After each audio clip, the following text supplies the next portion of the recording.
안녕하십니까. 저희는 단기보호 전환 노인요양시설을 운영하고 있습니다. 그동안 저희는 장기요양보험 수급자인 어르신들에게 단기보호 서비스를 제공해 왔는데요. 지난 2010년 2월 법이 개정되면서 시설 요양 서비스를 하던 저희 요양시설들은 유예기간 종료와 함께 어쩔 수 없이 노인들을 내보내고 폐업을 해야 하는 위기상황에 놓였습니다. 저희는 어떻게 해야 합니까?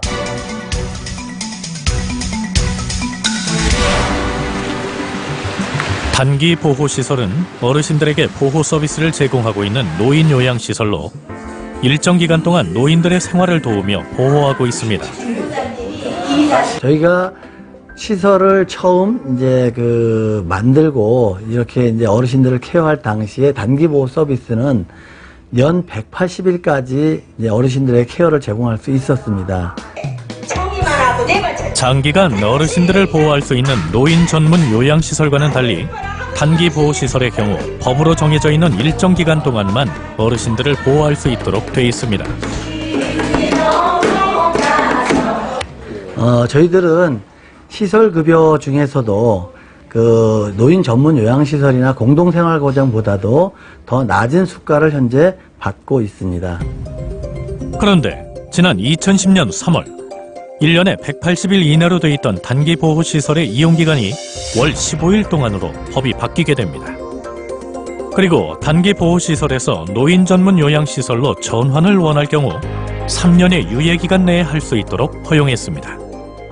2010년 3월 1일부로 단기보호 제도가 개편이 돼서 월 15일밖에 저희들이 그 당시 어르신을 입소시킬 수가 없었습니다. 그렇다면 3월 15일이 된 16일부터는 입소하신 어르신들을 다 강제로 퇴소하여야 되는데, 당시 갑자기 어르신들을 내보낼 수 없었던 단기보호시설들은 울며 겨자 먹기로 노인 전문 요양시설로 전환할 수밖에 없었습니다. 그런데 노인 요양시설로 설비와 인원을 갖춰야 하는 유예기간은 올해 2월 말까지. 그 요건을 갖추지 못하면 폐업을 할 수밖에 없습니다. 보건복지부가 3년이라고 하는 유예기간을 주었는데 그 3년 동안에 저희들에게 실현하도록 준 것은 토지와 건물의 소유권을 확보하고 어르신 1인당 23.6 평방미터의 면적을 확보하라고 하는 그러한 내용입니다. 시설의 토지와 건물의 소유권을 가져야 하고 입소자 1명당 면적도 늘어나 3배 이상 가까운 면적을 더 확보해야 하는 것. 그런데 요양원 3년 운영하여서 도심지 또 수도권에서 요양원을 사거나 분양받을 수 있는 그러한 정도의 수익사업이라고 보는 것은 얼토당토 않는 얘기고요. 또 어르신을 모시고 있는 상황에서 그러한 면적을 확보하고 공사를 한다는 것은 불가능한 일입니다. 어르신들의 시설 이용이 편리하도록 하기 위해서 단기 보호시설들은 도심이나 주거지역에 위치하는 경우가 많습니다. 그런데 이러한 지역에서 임대가 아닌 토지와 건물을 소유해 시설을 운영한다는 것은 현실적으로 불가능한 일이라고 시설 운영자들은 얘기합니다. 통계냈던 수치에 의하면 전국에 한 8,500여 명 되시는 어르신들이 당연히 요양시설을 떠나야 하고요.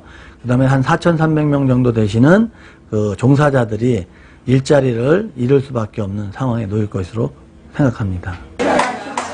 많은 단기 요양시설들이 이 시설 기준을 갖추지 못해서 문을 닫아야 하는 상황. 가장 큰 피해는 현재 시설을 이용하고 있는 어르신들입니다. 시설 없어지면 안 되지요. 몸에 아픈 사람인데 나라에서 시설을 없애면 어떡해요? 장기 요양급여를 담당하는 보건복지부에 인터뷰 요청을 했습니다. 이게 인터뷰할 사안이 아닙니다. 왜 인터뷰할 사항이 아니죠? 예, 하여간 제가... 보건복지부는 서면 답변을 통해 이미 3년간의 유예기간을 주었고 다른 요양시설들과의 형평성을 고려했을 때 그 기준을 완화해달라는 것은 무리한 요청이란 입장을 전해왔습니다. 시설에서 보호 중인 어르신들이 피해를 입는 일이 없도록 현실적인 제도 개선을 해달라고 요양시설 운영자들은 호소합니다. 노인 복지를 위한 제도인데 오히려 어르신들에게 피해를 준다는 게 말이 됩니까? 단기보호 전환 요양시설의 현실적인 상황을 고려해 보건복지부는 유예기간을 철회하는 제도 개선 방안을 마련하여 주시기 바랍니다.